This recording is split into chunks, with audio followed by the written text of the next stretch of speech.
अखन अपने सब सुन रहा छी अपन दुलारू आवाज धर्मेंद्र निर्मलिया के।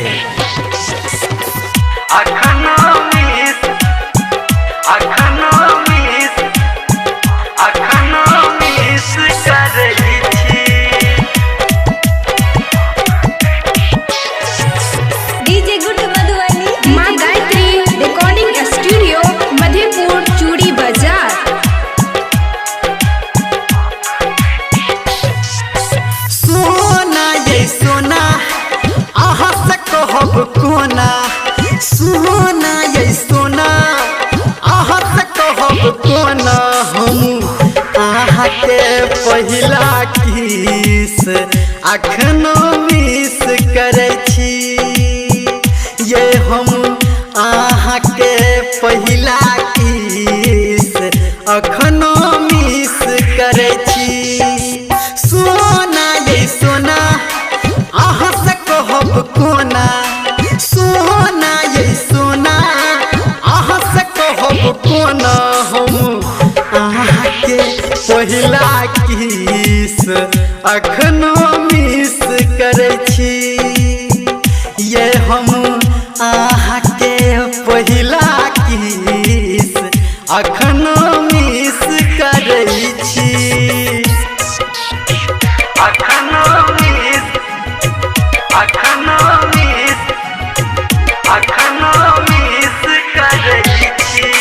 DJ good Madhubani DJ good Madhubani.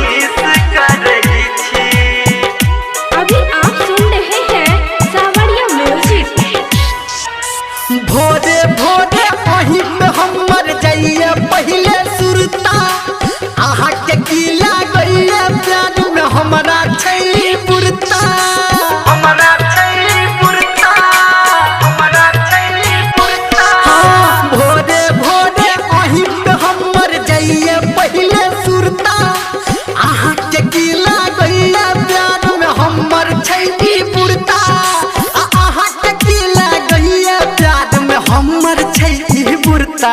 हम आहा के पहिला किस अखनो मिस करे छी, ये हम आहा के पहिला किस अखनो मिस करे छी।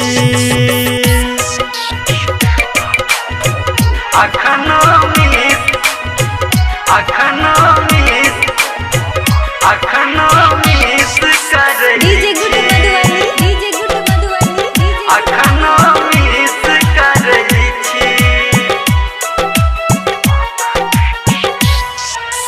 आहा के फोटो रखै छी हम अखनो तकिया तोरे, धर्मेंद्र निर्मलिया प्यार करैया आहा से बोरे, करैया आहा से बोरे, करैया आहा से बोरे। आहा के फोटो रखै छी हम अखनो तकिया तोरे, धर्मेंद्र निर्मलिया प्यार करैया आहा से बोरे। हे ये धर्मेंद्र निर्मलिया प्यार करैया आहा से बोरे। हम आहा के पहिला किस अखनो मिस करे छी, ये हम आहा के पहिला किस अखनो मिस करे छी।